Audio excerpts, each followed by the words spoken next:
نحمده ونصلي على رسوله الكريم اما بعد فاعوذ بالله من الشيطان الرجيم بسم الله الرحمن الرحيم رب اشرح لي صدري ويسر لي امري واحلل عقدة من لساني يفقهوا قولي۔ سورۃ الکوثر مکی سورت ہے، 1 رکوع ہے اور 3 آیات ہیں۔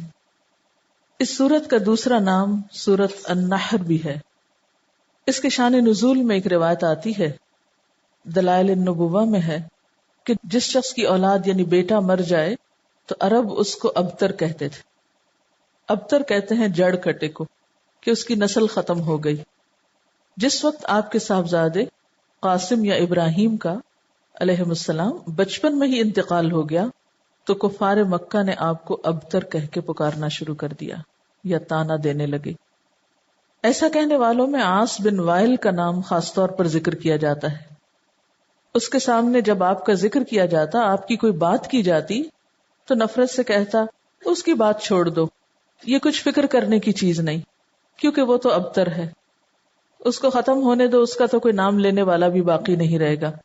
جب اس کا اپنا انتقال ہو گیا تو کوئی بھی اس کو یاد نہیں رکھے گا، کیونکہ عربوں کے ہاں بیٹے ایسی چیز تھے جن پر وہ بھروسہ رکھتے تھے اور جنہیں اپنی شان اور عزت کی چیز سمجھتے تھے۔ تو اس پر اللہ تعالیٰ نے آپ پر یہ سورت نازل فرمائی۔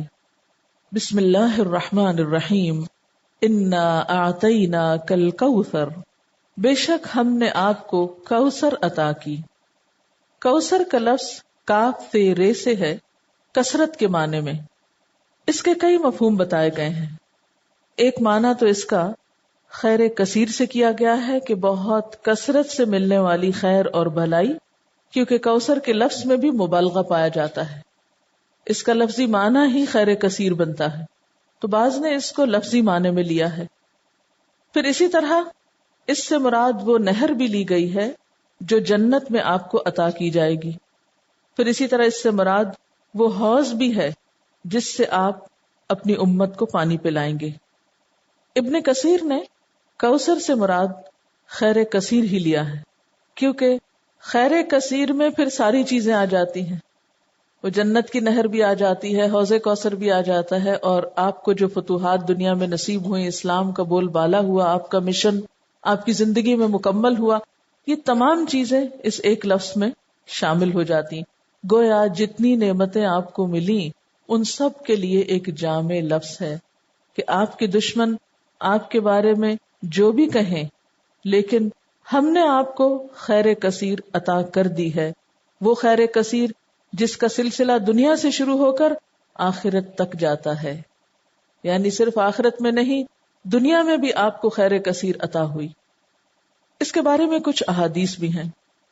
حضرت انس کہتے ہیں کہ ایک روز آپ صلی اللہ علیہ وسلم مسجد میں ہمارے درمیان تھے، اچانک آپ پر ایک قسم کی نیند یا بے ہوشی سی طاری ہوئی، پھر ہنستے ہوئے آپ نے سر مبارک اٹھایا۔ ہم نے پوچھا، اے اللہ کے رسول صلی اللہ علیہ وسلم، آپ کے ہنسنے کا سبب کیا ہے؟ آپ نے فرمایا کہ مجھ پر اس وقت ایک سورت نازل ہوئی ہے، یعنی اس سورت کے نازل ہونے پر آپ مسکرائے۔ پھر آپ نے بسم اللہ کے ساتھ یہ سورت کوثر پڑھ کر سنائی۔ پھر فرمایا، تم جانتے ہو کوثر کیا چیز ہے؟ ہم نے کہا، اللہ و رسولہ عالم۔ آپ نے فرمایا، یہ ایک نہر ہے جس کا میرے رب نے مجھ سے وعدہ فرمایا ہے، جس میں خیر کثیر ہے، اور وہ حوض ہے جس پر میری امت قیامت کے روز پانی پینے کے لیے آئے گی۔